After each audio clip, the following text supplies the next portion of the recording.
Letzte Vorbereitungen an den Messeständen. Gleich gehen hier in München die Hochzeitstage los.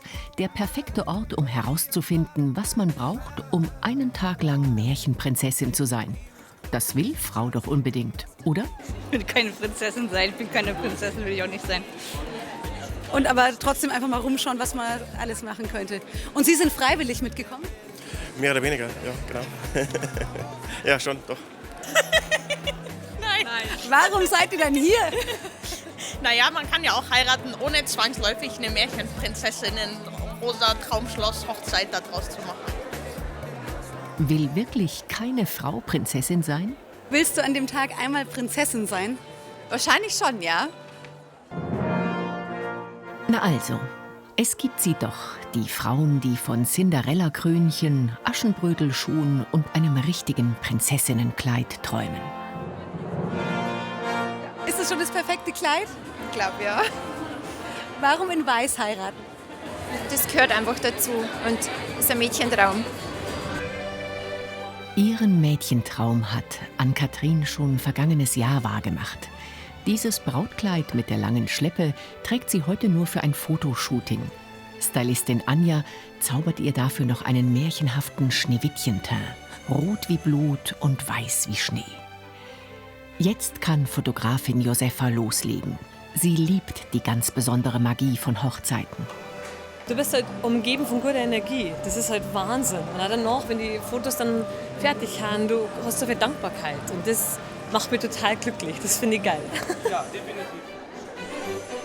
Es wird viel geknipst in Instagram-Zeiten. #Märchenhochzeit. Tischlein deck dich für 12 gute Feen. Und der Schleier darf natürlich auch nicht fehlen, sagt Brautmodenspezialistin Stefanie. Schleier werden auch immer so ein bisschen verrückter. Genau wie hier zum Beispiel. Jetzt haben wir einfach so einen Ballon gemacht, beziehungsweise so eine Schleife. Ich würde schon sagen, Schleier ist für eine Prinzessinnenhochzeit ein Must. Und was ist mit den Schuhen? Hin und wieder sieht man ja auch Bräute in Turnschuhen. Sind die nur was für die Braut, die sich nicht traut? Gibt's No-Gos in Sachen Schuhen? Eigentlich nicht. Okay, Stiefel sollte man nicht anziehen, aber ich finde, zum Brautkleid kann man ruhig mal einen roten Schuh oder einen gelben oder pinkfarbenes anziehen. Also das, was unterm Kleid drunter rausblitzt. Auch hier blitzt es und funkelt's. Keine Krönchen, aber Haarbänder, die an Kronen erinnern. Susanne ist heute extra mit ihren Mädels aus Nürnberg angereist, um sich für ihren großen Tag inspirieren zu lassen.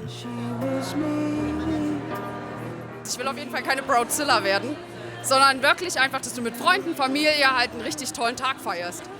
Und ja, dass einfach alle Menschen daran teilhaben, wenn du den Mann deiner Träume heiratest. Was ist Brautzilla? Brautzilla ist eine, die total ausflippt. Das muss alles perfekt sein, das muss alles durchgeplant sein. Die vielleicht schon in Ohnmacht fällt, bevor sie überhaupt in die Kirche geht.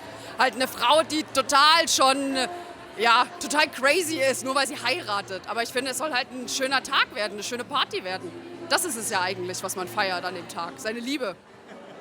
Und wo feiert man seine große Liebe am besten? Schloss oder Scheune? Lieber Scheune. Warum? Ich bin kein traditioneller Mensch. Schloss wäre zu pompös. Und ich bin zu jung, um so viel Geld aufzubringen. Wie alt bist du? 21. Oh, das ist jung zum Heiraten. Ja. Warum schon so früh? Wieso nicht? Wenn man sich sicher ist, kann es auch so jung passieren, oder? Ach, und hier steht ja auch schon das passende Hotelzimmer auf 4 Rädern. Für eine außergewöhnliche Hochzeitsnacht, sagt Gregor. Wer will nicht gerne in so einem schönen Samba-Bus seine Hochzeitsnacht verbringen? Aber bitteschön nur mit dem perfekten Märchenprinzen oder der Prinzessin. Wer heiratet? Wir uns. Ach, sehr schön. Helena und Caro aus München brauchen keine pompöse Märchenhochzeit. Sie wollen sich gechillt auf das Wesentliche konzentrieren. Ja, dass ich mit ihr den Rest meines Lebens verbringe. Das ist das Zauberhafteste, dass ich jemanden an der Seite habe, mit dem ich durch dick und dünn gehen kann. Ob Trauschein ja oder nein, das ist auch egal. Also Hauptsache, wir haben uns. Genau. Ja, das ist das Schönste. Das ist das Schönste, tatsächlich. Wenn man es so entspannt angeht, kann man sich wunderbar über die Hochzeitsmesse treiben lassen, ohne dass es am Ende einen märchenhaften Goldesel braucht.